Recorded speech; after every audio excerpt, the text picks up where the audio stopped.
Venice and its lagoon. In the middle of the Adriatic, the Lagoon of Venice is an adventurous attempt to create an evocative artwork glittering with miniature islands, marble palaces, monuments, piazzas, meandering roads, canals, bridges, gondolas, and silent waters. It is one of the most ancient and intricate examples of human nature interactions, containing the highest concentration of tangible cultural items and aesthetic expressions accumulated over millennia.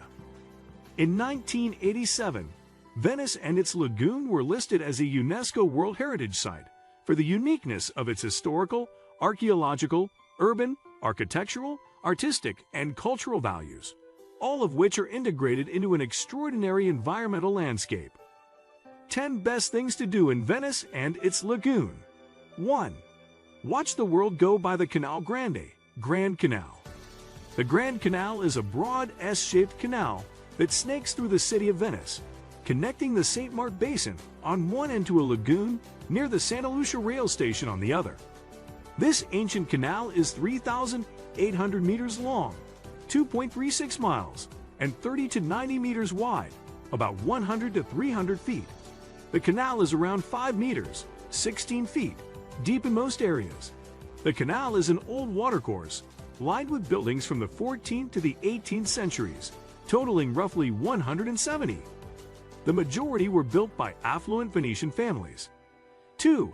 Feel the heartbeat of Venice at Piazza San Marco, Street Mark Square. Everyone comes to see and be seen at Street Mark Square, which is Venice on parade. It is the lone piazza in Venice. The others are referred to as Campo. Since the days of the Republic, when it was a market, as well as the focus of civic and religious activity, life has revolved around this piazza. Considered one of the most beautiful public squares on the planet, it is surrounded by the Basilica di San Marco, with its riot of domes and arches, the soaring Street Mark's Campanile, and other majestic arcades of public buildings like the Doge's Palace. 3. Visit the Basilica di San Marco, Street Mark's Basilica. The first Street Mark's Basilica, built in 828, was located within the Doge's Palace complex. It was constructed to hold the remains of Street Mark the Evangelist, which were allegedly taken several years earlier by Venetian traders from Alexandria, Egypt. An insurrection in 976 caused the church to burn down. It was reconstructed twice, with the most recent reconstruction taking place in 1063. The Venetian Republic's influence had risen rapidly at the time, and the new basilica, which was consecrated in 1094, would come to symbolize the Republic's expanding wealth and power. The one we see today is this basilica. Until 1807, when it became the city's cathedral, it was the Doge's private chapel. 4. Get bewitched by the island of Burano. With flossy clouds embellishing the blue sky, creating a picture-perfect ambience, eclectically colored streets with brilliant tones, resembling a design from a children's coloring book, and tiny boats carrying the fragrance of fish and adventure heading into the sea. Burano is a brightly colored island in the Venetian lagoon, and its lifeline, like that of nearby Venice, is a network of green-hued canals dotted with fishing boats and decorated with curved bridges. The little island of Burano is a terrific day trip from Venice, and it's no surprise that it's rated one of the world's most colorful locations. Burano welcomes you with a kaleidoscope of colors exploding from the brightly colored walls of the little square-shaped cottages neatly nestled together by the string of canals as soon as you walk off the ship. 5. Visit the Palazzo Ducale Doge's Palace. Piazza San Marco is also home to the Doge's Palace, which served as the seat of power for 120 Doges for approximately 1,000 years since 810 AD. The original palace, which was a fortified castle, as well as the Piazza San Marco, was partially destroyed by fire and rebuilt between 1172 and 1178. The palazzo served as a fortress and a prison throughout this time period. Various architectural styles, such as Byzantine, Gothic, and Renaissance, are layered into the edifice. Paintings by Titian, Tintoretto, and Bellini can be found in this magnificent structure. 6. Visit the Ponte ai Sospiri, Bridge of Sighs. Antonio Contino planned and built Venice's iconic Bridge of Sighs at the beginning of the 17th century. The bridge, which spans the Rio di Palazzo, Palace River, was built to connect the Doge's Palace's old prison and interrogation rooms to the new prison, which was located right across the river. The origins of the bridge's name are unknown, but there are a few theories. The first concerns the inmates who crossed the bridge on their route to the executioner.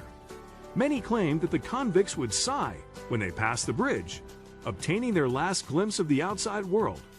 Even though executions at the hands of the interrogators had halted by the time the bridge was erected, many prisoners are believed to have crossed it and may never have seen freedom again, at least not for many years. 7. Visit Santa Maria del Giglio Church, Santa Maria Zobenigo. The design of Santa Maria del Giglio Church, also known as Santa Maria Zobenigo, after the family who founded the church in the 9th century, stems from a 1680 to 83 remodeling by architect Giuseppe Sardi, who worked under the patronage of Antonio Barbaro. Barbaro, a Venetian Navy admiral and member of the aristocratic Barbaro family, died in 1679 and left a substantial sum of 30,000 ducats for the church's reconstruction. With a sequence of reliefs showing members of the Barbaro family and a prominently located sculpture of the admiral himself, the building's Baroque facade pays respect to its patron's generosity. 8. Campo Manon. Campo Manon is a square located north of Piazza San Marco. The most famous feature of Campo Manon is a statue of Daniele Manon, an Italian patriot, lawyer, statesman, and leader of the Risorgimento or Unification of Italy, a 9th century political and social movement that resulted in the consolidation of different states of the Italian peninsula into a single state, the Kingdom of Italy. Napoleon seized Venice in 1797 and traded it to Austria. The Austro-Hungarian Empire annexed Venice. The Venetians revolted 50 years later in 1848 under the leadership of Manon, but were forced to surrender after a 17-month war. Manon went into exile and later passed away in Paris in broken health and destitute condition. 9. Take a walk by the waterfront at Riva degli Schiavoni. This vast waterfront walkway, stretching east from Street Mark Square, is one of the world's greatest promenades. The people from Dalmatia, the coastal region of present-day Croatia, which historically made up a significant portion of the Venetian Republic, who resided in this part of the city in medieval times, were known as Schiavoni, meaning Slavs.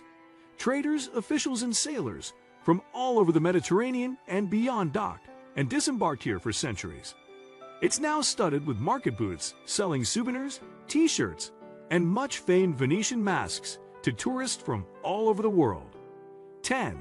Marble at the Ponte Rialto, Rialto Bridge. The Rialto Bridge, Ponte Rialto, has traditionally been a busy crossing in Venice, connecting the neighborhoods of San Polo and San Marco across the Grand Canal at the city center.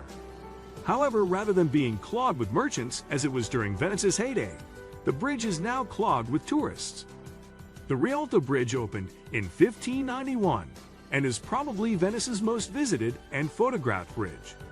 It was the only route to cross the Grand Canal on foot for approximately 300 years. The bridge was built to replace a series of wooden bridges that had stood in the same spot since the 11th century. What do you think of our video? Let me know in the comment section below. If you enjoyed this video, make sure to hit that like button.